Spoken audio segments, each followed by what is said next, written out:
설교 제목은 안식으로의 초대입니다. 제시님을 받자마자 그동안 광야길을 열심히 걸어오신 분들에게 안식으로 초대하는 이번 이제 남은 한 해는 안식과 관련된 주제로 이제 말씀을 나누려고 하는데요. 그 지혜의 언어들이라는 책을 쓰신 우리 김기성 목사님, 그 전도서를 이제 배경으로 이 책을 쓰셨는데 목사님께서 이런 얘기를 하셨어요. 우리가 살고 있는 세상은 끝없이 우리가 하는 일들을 평가한다. 그리고 그 평가를 통해서 네가 어떤 사람인지를 이제 정량화한다는 거죠. 그게 월급일 수도 있고요, 수치일 수도 있는데요. 그런 업적과 성취를 통해서 끊임없이 너를 증명해라라고 말한다는 거예요. 그리고 우리는 그 평가에 스스로를 이제 평가하죠. 나는 성공했어. 아니면 나는 실패했어. 나는 루저야. 여러분, 성공한 사람이 많을까요? 실패한 사람이 많을까요? 가슴 아프지만 성공했다라고 말하는 사람, 누가 봐도 성공했어라고 말하는 사람들은 많지 않고요. 대부분의 사람들은, 특히 우리 한국 사람들은 이 상대적인 것 때문에 나는 실패했어, 나는 잘 못 살았어 라는 생각을 많이 한다는 거죠. 근데 이제 김성 목사님은 인생의 이 성공과 실패를 단순히 어떤 성과, 수치로 정량할 수 없지 않냐, 우리 다 동의는 하는데요. 그럼에도 불구하고 우리가 그런 어떤 프레임에서 벗어나기가 참 어렵습니다. 그런데 우리 그리스도인들은 성공과 실패를 결국 어디서 결정됐습니까? 하나님 앞에서 서게 되잖아요. 하나님 앞에 서게 됐을 때 우리 하나님은 네가 얼마나 많은 업적을 이루었니?를 물으시는 게 아니고 너는 세상에서 어떤 사람이었니? 어떻게 살아왔니?를 물으신다는 거예요. 네가 어떤 업적을 이루었니? 하나님, 제가 이렇게 많은 돈을 벌었어요, 내가 이렇게 많은 사람을 전도했어요가 아니고 네가 어떤 삶을 살았니? 라는 걸 물으신다는 거예요. 엊그제 하나감 기도회 때 제가 이제 믿음에 대해서도 이제 말씀을 나눴습니다. 우리는 믿음도 큰 믿음, 뭔가 응답받는 믿음, 내가 이렇게 기도했더니, 내가 이렇게 열심히 신앙생활했더니 하나님 나에게 이런 복을 주셨어, 이런 문제를 해결해 주셨어, 이런 것들을 이제 자랑하고 싶고 그걸 드러내고 싶어 하죠. 당신 정말 믿음 좋으네요, 당신 믿음 정말 크시네요, 이런 이야기를 듣고 싶어 한다라는 거죠. 그러니까 믿음의 결과도 결국 어떤 결과를 가지고 판단을 받는다는 거예요. 그런데 사실 우리 삶이 어찌 그렇습니까? 기도한다고 다 응답이 안 될 수 있어요. 그게 우리 삶이잖아요. 전도서에 나오는 내용들이 그렇지 않습니까? 그런데 하나님께서 우리에게 원하시는 믿음은 무엇이냐면, 하나님이 우리 삶에 관심을 갖고 있다, 우리 삶을 지켜보고 있다, 내가 너와 함께하고 있다, 내가 너를 불쌍히 여긴다, 내가 너를 돕길 원한다, 그 하나님의 본심을 붙드는 믿음이에요. 그냥 내가 하나님 앞에 매달려서 하나님이 나에게 무언가 응답해 주셨을 때 내가 믿음이 있구나가 아니고요, 그리 아니하실지라도 하나님의 선하심을 나는 놓지 않을 겁니다. 하나님의 신실하심을 나는 놓지 않을 겁니다. 지금 내 삶이 너무 괴롭고 말도 안 되고 속상한 일이 있어도 이렇게 나를 내버려 두지 않으시고 우리 주님이 나에게 선한 뜻을 이루어 주실 것이다 라는 믿음. 그래서 믿음은 보이지 않는다고 그랬어요. 바라는 것들의 실상이거든요. 우리는 그런 하나님을 믿는 거죠. 선하신 하나님, 나를 위해 하늘에서 이 땅에 내려오신, 그런 희생을 기꺼이 감수해 주신 그 하나님의 사랑을 신뢰하는 믿음을 갖고 우리는 오늘을 살아가는 거예요. 올해 민수기와 요한일서 말씀을 우리가 쭉 살펴봤는데, 여러분들에게는 어떤 말씀이 남았는지 잘 모르겠지만 저는 이 말씀이 남아 있습니다. 40년의 광야 생활에 대한 의미를 다시 새롭게 제가 하게 됐거든요. 그동안 40년의 광야 생활을 벌이라고 생각했습니다. 불순종한 대가로 가나안 땅을 앞에 두고 40년을 이제 뺑뺑이 도는 거죠. 우리의 믿음 없음에 대한 하나님의 책망이라고 저는 이해를 했어요. 순종했다면, 그들이 믿음이 있었다면 일찍 가나안에 들어갔을 텐데 40년은 일찍 들어갈 수 있었으니까요. 그렇죠? 근데 그게 진짜 벌이라면요, 그게 만약에 벌이였다면 여호수아 갈렙, 믿음에 통과한 사람들 있잖아요. 물론 성경에 여호수아 갈렙이었지만 백성들 중에 많은 사람들도 동의하는 사람들이 있었을 거라고요. 하나님이 약속하셨는데 가야지, 왜 무서워해, 왜 두려워하는 사람들이 있지 않았겠습니까? 그렇다면 이게 벌이었다면, 자, 불순종한 믿음 없는 너희들은 다시 40년 광야 생활을 뺑뺑이 돌다가 나중에 다시 시험 봐서 합격하면 그때 들어와. 우린 먼저 가 있을게. 하나님이 그렇게 믿음에 성공한 사람들을 데리고 가나안으로 들어가고 나머지는 40년을 돌려야 된다라는 거죠. 그런데 우리 하나님 어떻게 하셨나요? 하나님이 니들 가 하지 않고요, 나 이제 니들 더 이상 못 돌보겠어 하지 않고요, 다시 광야로 가셨어요. 우리 하나님이 이런 신이십니다. 이게 진짜 세상 신과는 너무 달라요. 스스로 그 광야의 어려운 길을 가신다고요. 거기 가서 또 뭘 하세요? 이 백성들이 또 불순종하고 원망하고 짜증내고, 네, 물론 믿음 없는 세대가 다 죽기는 했지만 사실 그 의미를 잘 생각해 보면요, 하나님은 믿음이 좋은 사람은 자 가나안, 믿음이 나쁜 사람은 다 돌다 와가 아니고 믿음이 좋든 나쁘든 나는 너희와 함께하고 있어를 보여주시는 거예요. 그리고 중요한 사실은 하나님이 함께 동행하신다는 사실, 그것이 우리에겐 하나님 나라를 사는 힘이 되는 거잖아요. 내가 비록 광야 같은 고생길에 있어도 거기 하나님이 계시면 거기가 바로 하나님 나라 아닙니까? 그러니까 가나안에 들어가는 믿음, 뭔가 성공하고 성취하는 이루는 믿음, 나 가나안에 드디어 입성했어, 이걸 자랑하는 믿음이 아니고요, 하나님이 원하시는 건 네가 가나안을 가든 거기서도 나를 신뢰해야 되고 광야에 있든 여전히 나와 함께 하는 거야. 나는 그런 믿음을 원해 라고 말씀하시는 거죠. 너는 세상에서 어떤 사람이었니? 라고 하나님 물을 때, 하나님 저 너무 속상했어요, 너무 억울했어요, 괴로웠어요. 그런데 난 하나님에 대한 이 믿음 놓지 않았습니다. 하나님이 잘해주시고 뭐 복을 주시고 형통하게 해주셔서 너무너무 잘 살다 왔습니다 라고 말할 사람이 있을 수는 있겠지만, 너무너무 힘들었어요, 괴로웠어요, 그러나 끝까지 저 이 믿음 지켰습니다. 하나님이 보내신 곳, 보내신 가정, 보내신 일터에서 나 정말 성실하게 꾹 참고 버텼습니다, 견뎠습니다. 하나님 때문에요. 하나님을 믿는 이 믿음 때문에요. 우리 하나님은 그걸 원하신다는 거죠. 하나님 안에 거할 때 하나님 우리에게 세상을 이기겠다라고 말씀하셨잖아요. 너희가 세상에서는 환난을 당하나 담대하라, 내가 세상을 이기었노라 말씀하시잖아요. 너는 근본적으로, 너는 근원적으로, 너는 본질적으로 세상을 이긴 존재야. 내가 너에게 영원한 생명을 주었어. 그러니 세상에서 너희가 잠깐 환난을 당하는 것 때문에 두려워하지 마, 놀라지 마, 나는 너와 영원히 함께 할 거야 라고 말씀하고 있습니다. 그것이 광야일지라도 풍랑이는 바다일지라도 우리는 안식을 누릴 수 있어요. 예, 하나님은 안에서, 하나님을 믿는 믿음 안에서 나의 존재, 나의 삶의 이유와 목적을 발견할 수 있다면 우리는 그것으로 충분한데요, 우리가 이번 주간에 한 청년의 하나씩 사연의 고백처럼 우리가 사랑받는 존재라는 걸 어디서 할 수 있냐? 여기서 할 수 있잖아요. 하나님의 사랑, 거기서 확인할 수 있잖아요. 그리고 너 어떻게 살아야 되니?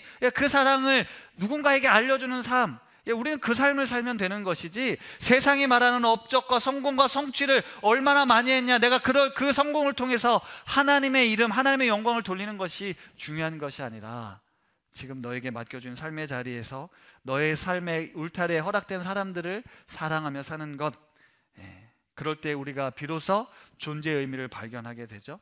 그리고 그 의미 속에서 우리는 진정한 안식을 누리게 됩니다. 오늘 창세기 2장 말씀을 보았는데요, 창세기 1장은 여러분 잘 아시는 것처럼 창조 이야기가 나오죠. 첫째 날에 무엇을 만들고, 뭘 만들었나요? 빛이 있으라. 네. 둘째 날은요? 네, 뭐 아시는 분도 있고 뭐 전혀 입을 떼지 못하시는 분들도 있고요. 셋째 날은, 첫째 날, 둘째 날, 셋째 날 뭘 만들었냐, 이걸 아는 게 중요한 게 아니고요, 하나님이 창조하셨다는 사실을 믿는 게 중요하잖아요. 여섯째 날에 동물과 사람을 만들었습니다. 특별히 사람을 만들 땐 하나님이 특별히 더 정성을 쏟았어요. 그리고 이렇게 말씀하시죠. 창세기 1장 26절 28절 같이 읽어보겠습니다. 시작.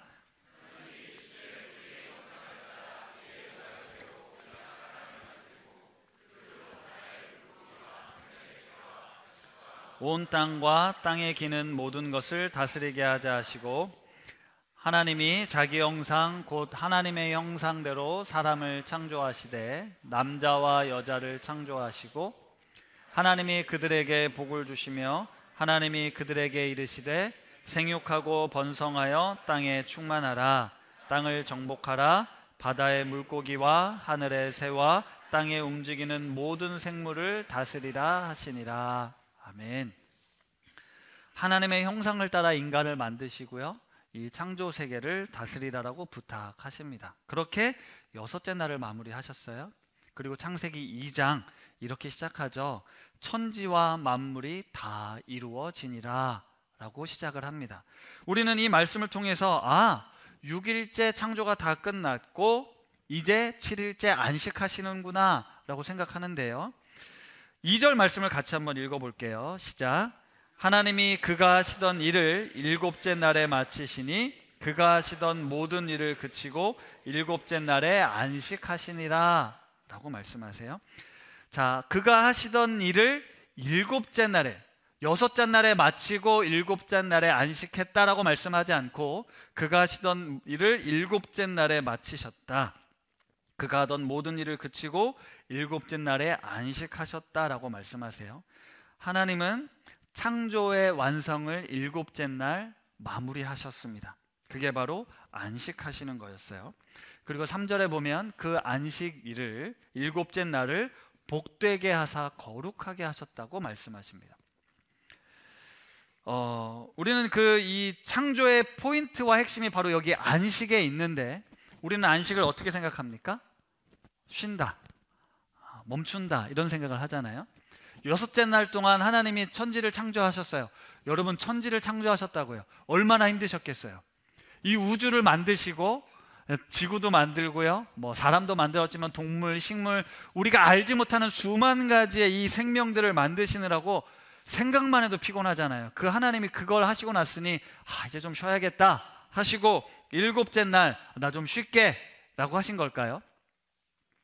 우리 하나님은 쉼이 필요한 존재가 아닙니다. 이사야서에 보면 영원하신 하나님, 땅끝까지 창조하신 이는 피곤치 않으시며 곤비하지 않으시며 명철이 한이 없다라고 설명하고 있어요. 영원이라는 시간 속에 살고 계신 하나님이 피곤하시지 않으시고 지치지 않으시고 명철이 한이 없으시다고 말씀하시죠. 그러니까 천지를 창조하신 하나님께는 휴식이 필요한 게 아닙니다. 그렇다면 도대체 안식하시니라는 의미는 무엇일까요? 이런 장면을 상상해 볼 수 있어요. 세상에서 가장 안락한 소파 하늘에 딱 놓고 편하게 앉으셔서 자신이 지금 6일간 세상을 만들었잖아요. 세상이 지금 가만히 있습니까? 움직일 거 아니에요. 그렇죠.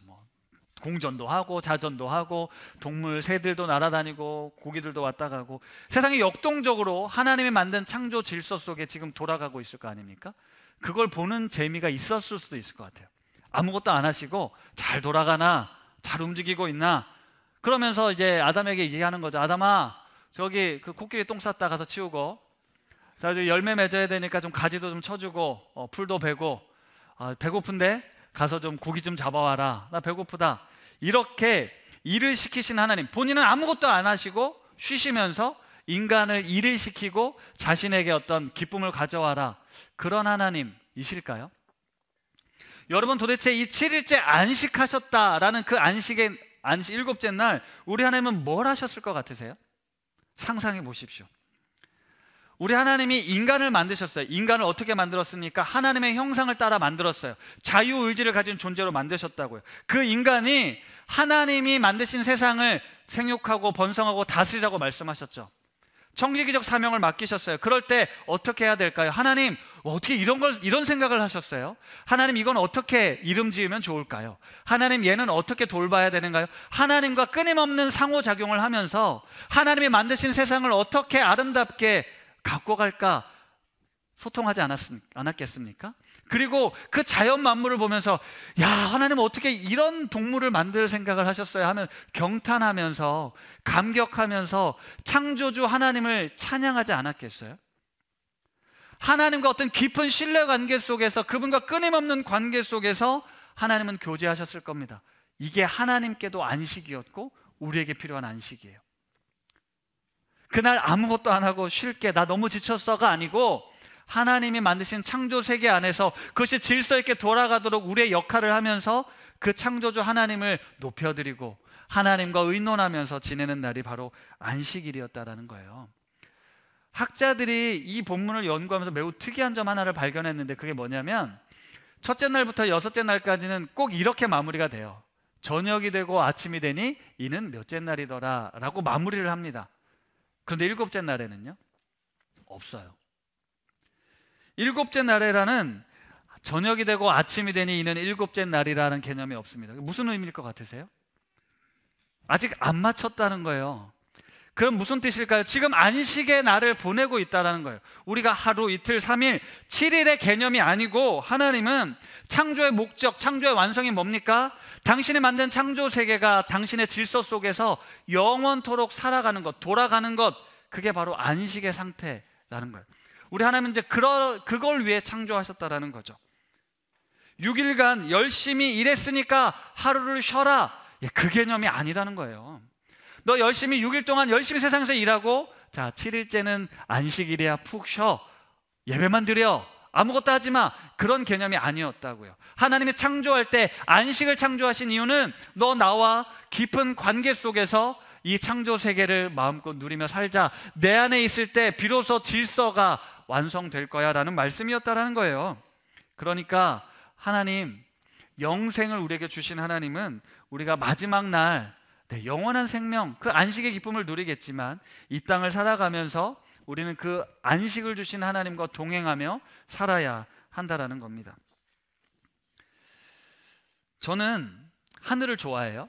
하늘을 바라보는 걸 좋아합니다. 특히 그 흰 구름, 뭉게뭉게 있는 구름들을 볼 때마다 이제 감탄을 해요. 그리고 저녁 노을을 되게 좋아합니다. 지는 노을을 바라보면 형형 색깔의 그 아름다움에 이제 감탄을 해요. 그런데 이건 하늘은 매일 볼 수 있잖아요. 네, 뭐 구름이 없는 날도 있긴 하지만 뭐 맘만 먹으면 얼마든지 볼 수가 있습니다. 그런데 뭐 삶이 바쁘면요, 뭔가 일이 많으면 그런 걸 보지 못하고 지나갈 때가 있죠. 그런데 하늘을 보는데도 하나님의 어떤 창조의 이 아름다움을 감탄하지 못하고, 그 어떤 내 안에 이 굴어나오는 그 경이로움이 작동되지 않을 때가 있어요. 그게 언제인 줄 아세요? 네, 그렇게 어려운 거 아닌데, 네, 싸웠을 때, 마음이 힘든 일이 생겼을 때, 분명히 엊그제는 저 하늘, 저 구름을 보고 그렇게 좋았는데 그게 하나도 와닿지 않는 거예요. 관계가 깨어질 때, 우리의 마음이 상했을 때 아름다웠던 것들이 전혀 아름답지가 않습니다.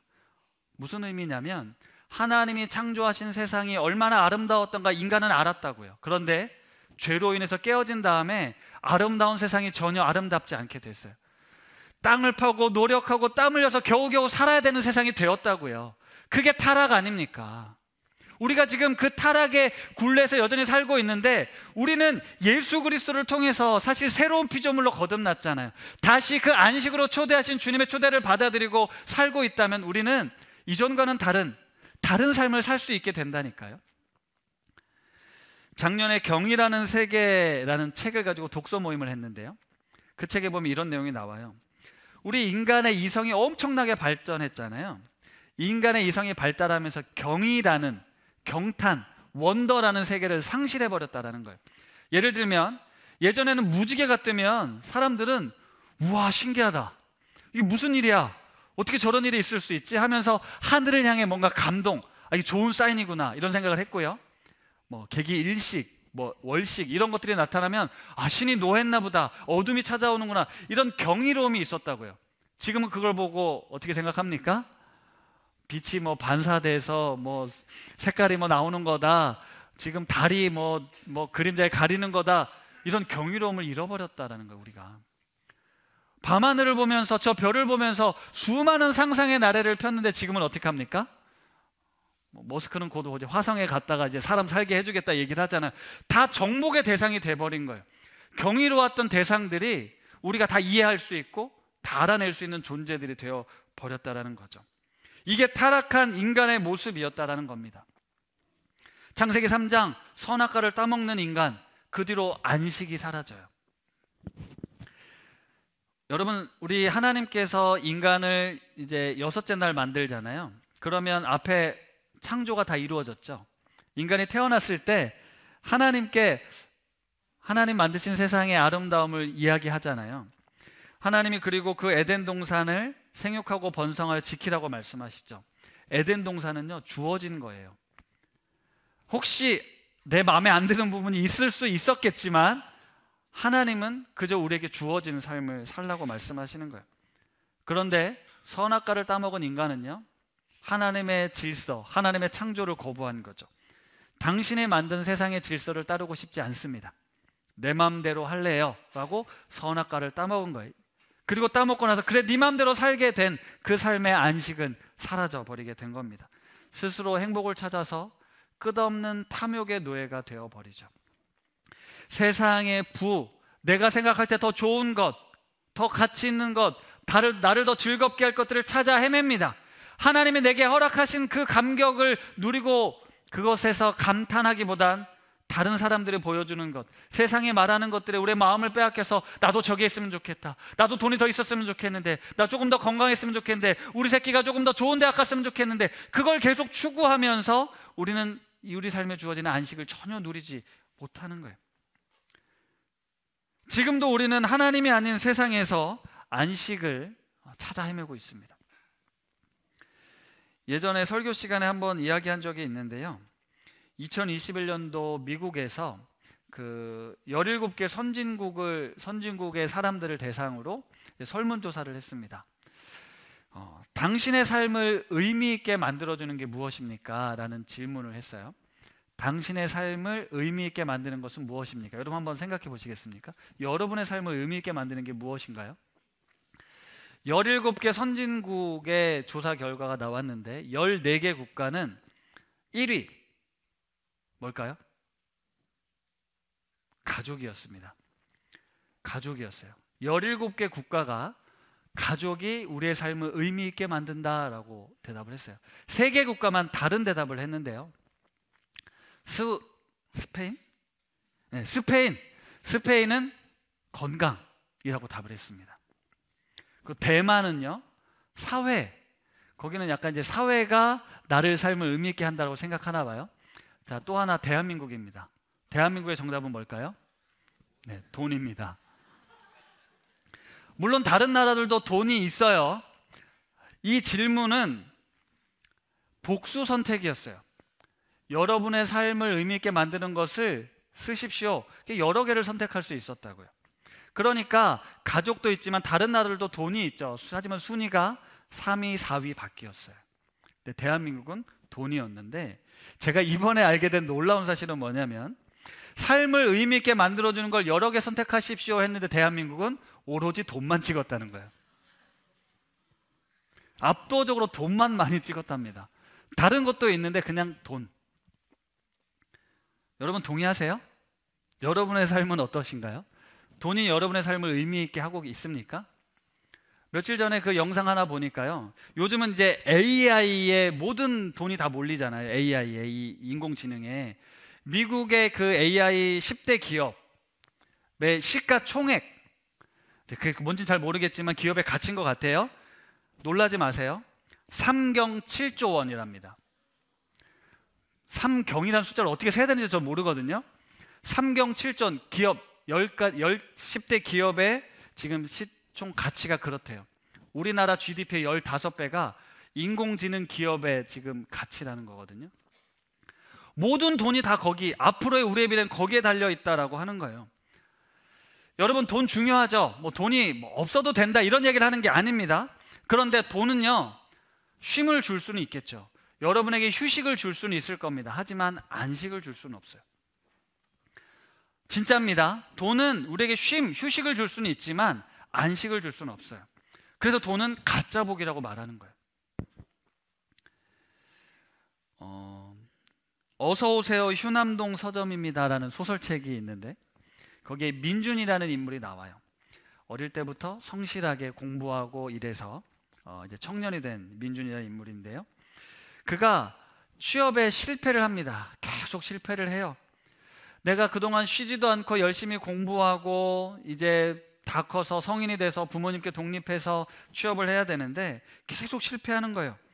그러다 어느 날 이거 멈춰보자, 답이 없네, 백수가 돼보자 라고 결심을 하고 자신의 그 알람들을 다 끄고요, 사회적인 시선으로부터 격리하고요, 우리 부모님의 기대로부터 끊고 끝없는 비교와 경쟁에 멈춰서 혼자 누워있다가 이런 말을 내뱉었어요. 내가 지금까지 해왔던 일들이 다 취업을 위한 거였구나. 내가 취업을 안 한다고 하니 그 모든 것들이 다 쓸모가 없게 되어버린 거예요. 초등학교 때 100점을 맞은 것도 소용이 없고, 중학교 때 뭔가 재능을 가지고 활동을 했던 것들도 다 쓸모가 없다는 거예요. 지나온 내가 한 모든 일이 취업을 포기하자 그때의 결과들이 다 필요 없게 됐다는 거예요. 인생이 얼마나 허무하겠습니까? 내가 뭐 때문에 이 삶을 살아왔지? 라는 생각을 한다라는 거죠. 여러분은 지금까지 무엇을 위해 살고 있으신가요? 오늘 우리가 안식으로의 초대라는 제목을 여러분 잘 생각해 보세요. 나는 하나님이 나를 이 땅에 태어나게 하시고 이 땅에 보내주셔서 그 안식을 누리며 살고 있습니까? 아니면 그 안식과 상관없이 끊임없이 더 나은 내가 생각하는 쉼, 내가 생각하는 안식을 추구하고자 달려오고 있지는 않으십니까? 창조의 목적은요, 그래서 향유거든요. 말씀드렸잖아요. 6일간 하나님이 아름다운 세상을 만들고 안식하셨다, 쉬셨다가 아니고 그걸 누리셨다라는 거예요. 내가 만든 세상을 인간과 함께 하나님이 누리셨다고요. 인간에게도 그걸 하나님이 원하신 거였어요. 제가 예전에 그리스도인은 다른 눈을 가진 사람들이다라는 말씀 드렸잖아요. 계안이라는 시 설명하면서 본질을 볼 수 있는 눈, 꽃을 진정 꽃으로 볼 수 있는 눈, 그 눈이 열렸다 말씀드렸잖아요. 우리 안엔 예수 그리스도가 있기 때문에 우리는 이전 것은 지나갔으니 보라 새 것이 되었다 말씀하시잖아요. 우리는 새로운 피조물이 되었다는 건 새롭게 보는 것이 되었다라는 거예요. 누구든지 그리스도 안에 있으면 새로운 피조물이다 라는 것은요, 여러분 그리스도 안에 있다라는 상태를 말하는 것이지 우리의 환경이 바뀐다라는 뜻이 아닙니다. 그리스도 안에 있는 그 관계 속에서 우리가 새롭게 되었다, 새롭게 보게 되었다, 새롭게 느끼게 되었다, 새로운 사실을 알게 되었다라는 것이거든요. 하나님을 볼 수 있다. 우리 옆에 있는 지체들이 나의 경쟁 상태, 나보다 못난 사람이 아니라 하나님의 존귀한 형상, 아름다운 형상, 자신의 목숨을 내어줄 만큼 사랑하는 존재라는 걸로 보게 된다고요. 그러면 어떻게 되겠습니까? 당연히 귀하게 여겨야죠. 당연히 존중해야죠. 그 말을 들어줘야죠. 안타까워해 줘야죠. 그럴 때 그 관계가 회복될 때 우리는 비로소 충만한 존재가 된다라는 거예요. 잠시만요. 흥분해가지고 꺼버렸는데. 네, 죄송합니다. 우리가 지금 매일같이 보고, 듣고, 먹고, 자고, 느끼는 거예요. 하나님은 그 속에 네가 안식을 누리기를 원하신다 아니겠습니까? 우리가 가족들과 관계를 맺고요, 교감하고 또 여러분에게 해야 할 일, 그 일들을 하는 것, 이것을 향유하도록 하나님 우리를 지으셨어요. 그게 하나님의 창조의 목적이었다고요. 그렇게 하나님께서는 오늘 우리를 그 안식으로 초대하고 있습니다. 거룩한 초대예요. 그 거룩은 구별됨이잖아요. 이 세상과 다르다라는 의미인데 여러분 사실 다르게 사는 게 쉽지 않습니다.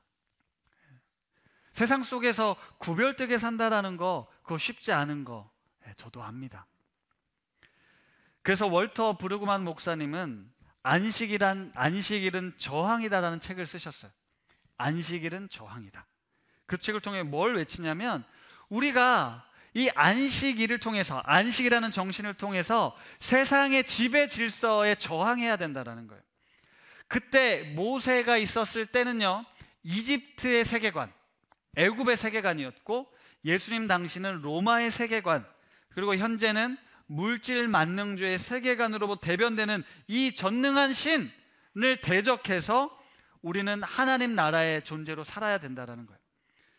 그 세상은요, 철저한 계급 사회고 승자와 패자가 나뉘어지고 지배하는 사람과 착취를 당하는 사람들이 나뉘어졌고요, 그걸 당연시 여겼습니다. 그런 세계관이니까요. 돈이 없으면 불행하고 힘이 없으면 지배를 당할 수밖에 없는, 그래서 끊임없이 돈, 권력, 힘, 능력을 가져야 된다고, 그것을 추구해야 된다고, 그래야 비로소 쉼, 안식이라는 걸 누릴 수 있다고 우리를 끊임없이 부추기고 있다는 거죠. 우리 세상은 그걸 끊임없이 부추기고 있다고요. 믿음도 마찬가지잖아요. 믿음이 좋아야 된다고 끊임없이 부추기고 있는데요, 아니요, 하나님은 우리의 믿음 없어도, 우리가 조금 연약해도, 우리 삶이 좀 보잘것 없어도, 그것 광야 같은 길이어도 하나님은 나 너와 함께하고 있어, 나를 바라봐 말씀하시는 거예요. 그럴 때 우리는 진짜 안식을 누릴 수 있다라고 우리 주님 말씀하시는 거예요. 아까 말했던 인공지능으로 대변되는 세상, 사실 많이 두렵습니다. 그거 쫓아가지 않으면 나 도태될 것 같고, 나 완전 찌질하게 살 것 같고, 너무너무 두렵죠. 그걸 당연시 여기는데요, 우리가 이 세상의 흐름을 따라 거부하고 완전히 독립된 삶을 살 수는 없지만, 물론 그렇게 사는 분도 있겠지만, 없지만 그런 치열한 경쟁에 나도 똑같이 휩쓸려서 가는 것이 아니라 그 경쟁 열차에서 내려와서 잠시 멈추어서 나는 지금 어디로 가고 있는가, 우리는 무엇을 위해 살고 있는가 돌아보셔도 괜찮다라는 겁니다. 그걸 저항이라고 할 수 있는 거예요. 저항의 정신이 구현된 것이 바로 안식일이었거든요. 하나님께서 창조하신 세상 속에서 나를 있게 하신 이곳에 우리가 자족과 감사를 누릴 수만 있다면요, 그 속에서 베푸신 은혜와 사랑을 우리가 경험만 할 수 있다면 우리는 안식을 누리는 거예요. 여러분, 이 안식을 자꾸만 내가 너무 일을 힘들게 했으니까 좀 쉬어야 될 것 같아, 목사님 너무 열심히 일했으니까 좀 쉬십시오, 그런 개념이 아닙니다. 안식하고 더 열심히 일하자, 이런 개념이 아니라고요. 근데 우린 자꾸 쉬었으니까 더 열심히 일하자, 목사님 안식년 갔다 오면 더 열심히 하십시오, 그 개념이 아니라고요. 잘하고 있을 때 내가 무엇을 위해 달려가고 있는가를 멈추어야 된다라는 개념이에요. 그러니까 우리가 아무것도 안 해도 돼, 이제 좀 쉬어가 아니고요, 내가 해야 될 몫이 있어요. 아까 말씀드렸지만 에덴 동산을 아담에게 생육하고 번성하여 충만하라, 경작하여 지키라 말씀하셨어요. 우리가 해야 될 몫이 있다라는 거예요. 여러분의 가정이 있고 여러분의 일터가 있습니다. 그게 때로는 내가 선택한 것일 수도 있고요, 주어진 것일 수도 있어요. 때로는 개선이 필요한 부분도 있을 수 있습니다. 그런데 내가 아무래도 노력해도 개선되지 않는 부분이 있을 수 있어요. 한계가 있을 수도 있다고요. 그런데 우리는 하나님의 섭리와 하나님의 신실하심을 믿는 사람들이기 때문에 왜 내 삶은 이거밖에 되지 않지? 쟤는 저렇게 사는데 나는 왜 이렇게 살지? 그게 중요한 것이 아니라 그 자리에 하나님이 나와 함께하고 있고 이 삶을 주님이 동행하고 있다는 사실을 우리는 인정하고 따라가야 된다는 거죠. 그럴 때 우리에게 주시는 안식이 따로 있다는 거예요. 우리가 생각하고 그리고 있는 그 안식 말고 하나님이 우리 각 사람에게 주시고자 하는 안식을 우리는 누릴 수 있게 된다는 거죠. 말씀을 마무리하겠습니다. 평안이라는 건요, 상태가 아니라 관계라고 말씀드렸어요. 누구든지 그리스도 안에 있으면 그 상태를 말하는 거예요. 걱정도 없고요, 문제도 없고요, 괴롭히는 사람도 없고요, 속 썩이는 사람도 없고, 돈 걱정하지도 않고 건강 걱정하지도 않고, 그렇게 하나님이 우리를 하시겠다는 것이 아니라 너의 삶에는 세상에서는 너희가 여전히 환난을 당하나 아픔도 있고 사고도 있고 괴로운 일이 있겠지만 걱정하지 마, 내가 너 안에 있고 너 내 안에 있지 않니? 그럴 때 우리는 평안, 이 안식을 누릴 수 있습니다. 그렇다면 그것이 광야든 풍랑이는 파도가 이는 바다이든 우리가 평탄하고 성공적인 삶을 살든 우리가 지금 붙잡아야 되는 건 우리 하나님이 나를 붙들고 있다는 사실입니다. 사랑하는 성도 여러분, 하나님은 살아계십니다. 하나님은 지금 우리 곁에 계십니다. 하나님은 지금 내 안에 거하십니다. 그리고 우리를 안식으로 초대하고 있어요. 그 안식에 초대받은 우리들이 누려야 될 것은 뭡니까? 감사예요, 기쁨이에요, 즐거움이에요, 세상에서 빼앗길 수 없는 평안함입니다. 물론 삶이 무겁죠, 버겁죠, 도대체 안식, 그런 건 나와 상관없는 것 같은 그런 현실을 사는 것 맞습니다. 그러나 그 자리에도 하나님 안에 누리는 안식이 있다고요. 그것을 발견하십시오. 그것을 누리십시오. 내가 주인 되어서 내 욕심, 더 많은 것, 더 높은 곳, 그것을 추구하며 생존을 위해 쉼 없이 달려가지 마시고 눈을 들어 나를 사랑하신 하나님을 바라보시고 그분의 선하심과 그분의 인자하심이 나를 평생 따르게 해주시겠다 말씀하셨으니 그 주님 안에서 잠잠하시고 기다리십시오. 세상의 것들은요, 아무리 채워도 여전히 허기지고 허전할 뿐입니다. 허무할 뿐이에요. 허무한 삶을 살아가는 우리들을 향해 성령님이 안타까워하신다고 오늘 우리가 찬양으로 고백하지 않았습니까? 성령님 오셔서 우리 가운데 채워주십시오. 성령으로 우리의 삶을 새롭게 변화시켜 주십시오. 그럴 때 지금 내 삶에 하나님이 허락하신 이 아름다운 에덴에서 하나님과 안식을 누리게 될 것입니다. 인간의 근원적 목마름은 오직 하나님만이 해결하실 수 있어요. 우리는 휴식을 찾아갈 수도 있지만, 휴식의 시간을 찾아갈 수는 있지만 안식은 찾지 못합니다. 왜냐? 안식은 오직 하나님께로부터 주어지기 때문에. 하나님과의 깊은 관계 속에 머물 때 우리는 진정한 안식을 누리게 될 것입니다. 예수 믿는 기쁨, 신앙생활하는 기쁨이 다시금 우리 안에 회복되면 좋겠습니다. 하나님이 나를 안식을 위해 창조하셨구나, 내가 하나님 안에서 좀 더 자유하고 나의 연약함, 나의 부끄러움까지도 주님 자유하며 하나님이 내게 허락되신 이 삶에서 감사와 기쁨으로 하나님께 영광 돌리시는 우리 우신 가족들 다 되시기를 바랍니다.